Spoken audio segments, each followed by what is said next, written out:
Je m'appelle Stérène Jaffrelot, j'ai 29 ans et je suis assistante juridique depuis bientôt 4 ans. Donc mon métier c'est d'assister l'avocat, donc du début de la mission jusqu'à la fin, donc la transmission des actes définitifs au client. Donc ça va être du suivi, de la gestion des actes, des formalités. On va avoir beaucoup d'échanges avec les organismes, donc nous on est spécialisé dans le domaine de la société et en particulier dans le domaine de la santé, donc avec l'ARS, les greffes, les conseils de l'ordre des médecins, des chirurgiens, etc.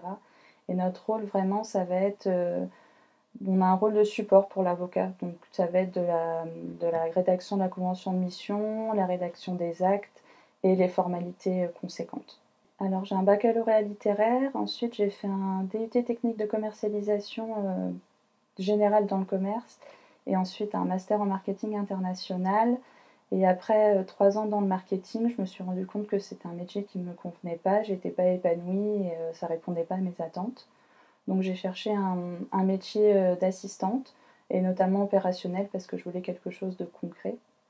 Et j'ai fini par trouver l'annonce d'assistante juridique et voilà, ça fait 4 ans que je suis assistante juridique maintenant. Donc les qualités nécessaires pour être assistante juridique, c'est l'organisation, c'est indispensable, c'est la base et c'est, j'ai envie de dire, la seule qualité vraiment qu'il faut.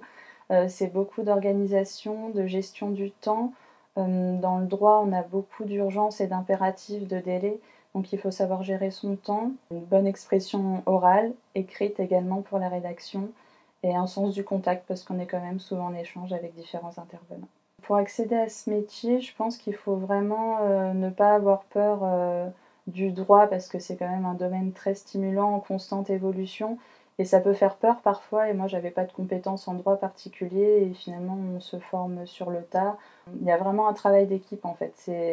Moi ce que j'aime le plus c'est qu'à la fois on est autonome mais il y a un travail d'équipe et donc faut pas avoir peur de se lancer dans le domaine du droit et dans le domaine du juridique. Mon conseil, c'est vraiment d'essayer en fait, voilà, d'avoir une petite expérience si vous pouvez en troisième par exemple ou après un bac+2 et vous vous rendrez compte que c'est vraiment un métier très stimulant, très complet et voilà, moi j'ai plaisir chaque jour à aller au travail.